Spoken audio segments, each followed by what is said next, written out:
जय श्री राधे कृष्ण। आप सभी को आज श्रावण मास के शुक्ल पक्ष की तृतीया तिथि ढेर सारी बधाइयां। हरियाली तीज, क्योंकि मौसम इस समय हमेशा हरा भरा सा रहता है। जहां देखो वहीं हरियाली ही हरियाली। प्रकृति ने अपना सौंदर्य बिखेर रखा है। प्रकृति का सौंदर्य कितना भी सुंदर क्यों ना दिखे, लेकिन अगर हमारा शरीर सुंदर नहीं है तो प्रकृति की सुंदरता भी बेकार है। प्रकृति के सौंदर्य होने के साथ साथ हमारे शरीर को भी सुंदर होना चाहिए। अब सुंदरता का अर्थ ये नहीं है कि आप मेकअप कर लें, अच्छे कपड़े पहन लें। आज देखिए सभी लोगों ने हरे कपड़े पहनने का प्रयत्न किया होगा, हरे कपड़े पहन रहे हैं।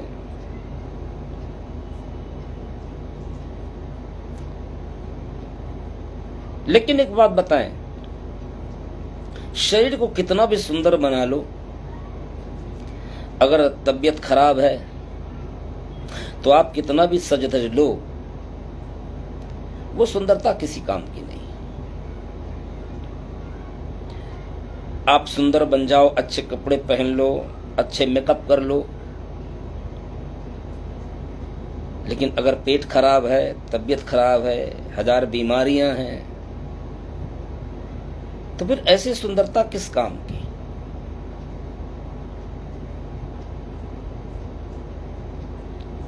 श्रावण मास के इसी मौसम में आपको जितनी हरियाली देखने को मिलेगी उतनी हरियाली शायद ही आपको किसी मास में देखने को मिलेगी। और यही समय है हमको अपने शरीर को स्वस्थ करने का। इस मौसम में अगर हम अपने शरीर को स्वस्थ नहीं कर पाए तो फिर अन्य किसी मौसम में हमारा शरीर स्वस्थ होगा, ये अपने आप में एक संदेह है। शरीर को हजार बीमारियां लग जाती हैं। अब आदमी ऊपर से कितना भी सुंदर बन जाए,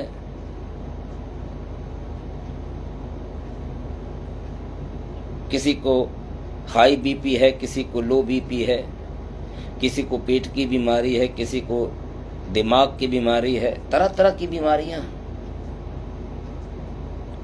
और उनके इलाज। सारी बीमारियों में एक बीमारी है जो लाइलाज है, उसका कोई इलाज ही नहीं है, और उस बीमारी का नाम है शुगर, डायबिटीज। हर 10 व्यक्तियों में एक व्यक्ति डायबिटीज का पेशेंट है। हर 10 व्यक्तियों में एक व्यक्ति को शुगर का रोग है। हर घर में आपको कोई न कोई एक व्यक्ति शुगर का रोगी मिलेगा। आप जरा विचार करो और शुगर के मरीज से पूछो कि भाई क्या आपका शुगर ठीक हो गया? एक ही जवाब आपको मिलेगा, नहीं भाई, दवाई ले रहे हैं। कभी हाई हो जाता है तो कभी लो हो जाता है तो कभी नील हो जाता है।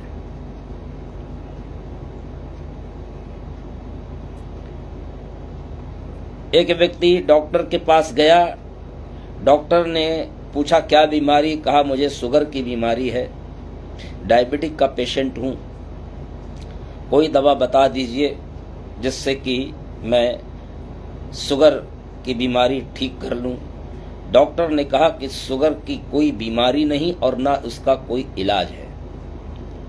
शुगर की बीमारी कभी ठीक नहीं हो सकती। हाँ, एक चीज है। तो फिर उसने कहा कि अगर शुगर की बीमारी ठीक नहीं हो सकती फिर दवा हम क्यों लें? जब भी पता है कि शुगर की बीमारी ठीक नहीं हो सकती तो हम दवा क्यों लें?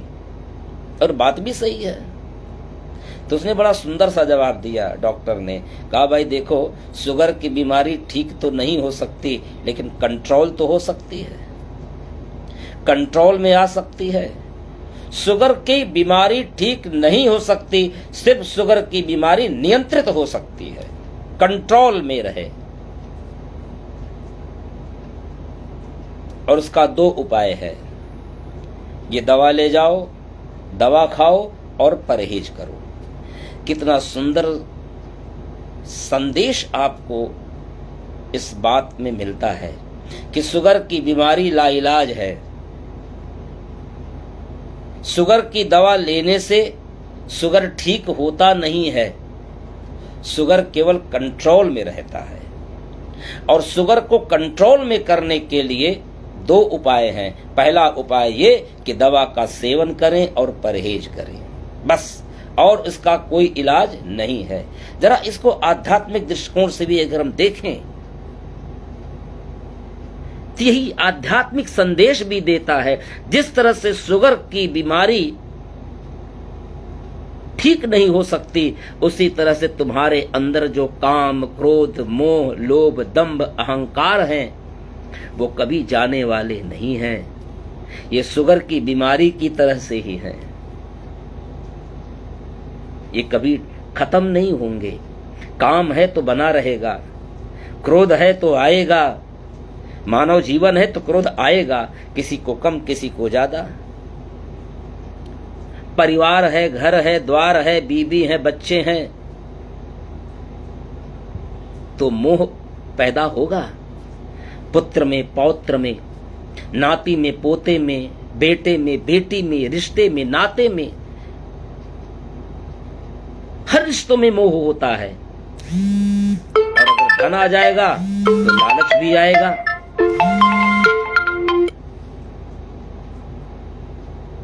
प्रॉपर्टी है तो लालच रहेगा। और हम अच्छे काम कर रहे हैं तो अहंकार आना स्वाभाविक है, चाहे थोड़ा ही सही, अहंकार तो आता है। तो काम, क्रोध, मोह, लोभ, ये अहंकार, ये कभी जाने वाले नहीं है, ये हमेशा बने रहेंगे। तो जिस तरह से शुगर नहीं जाने वाला, उसी तरह से ये हमारे अंदर की जो बीमारी है, काम की, क्रोध की, मोह की, लोभ की और अहंकार की, ये कभी जाने वाले नहीं है। जिस तरह से शुगर का इलाज हम दवा के सेवन से करते हैं, जिससे दवा के सेवन से शुगर कंट्रोल में रहता है और परहेज करने से शुगर कंट्रोल में रहता है, उसी तरह से बंधुओं, हम काम, क्रोध, मोह, लोभ, दंभ को दूर तो कर नहीं सकते, खत्म तो कर नहीं सकते, नियंत्रित कर सकते हैं। कैसे? जैसे शुगर को नियंत्रित करने के लिए दवा है और परहेज है, उसी तरह से सत्संग रूपी दवा हम रोजाना खाएं, अच्छे लोगों की संगत में बैठें, अच्छे अच्छे विचार सुने, कथा श्रवण करें, तो सत्संग की दवा और कुसंग का परहेज करें। तो सत्संग की दवा और कुसंग के परहेज से हम काम, क्रोध, मोह, लोभ, दंभ की बीमारी को खत्म तो नहीं कर सकते, नियंत्रित कर सकते हैं। जय श्री राधे कृष्णा।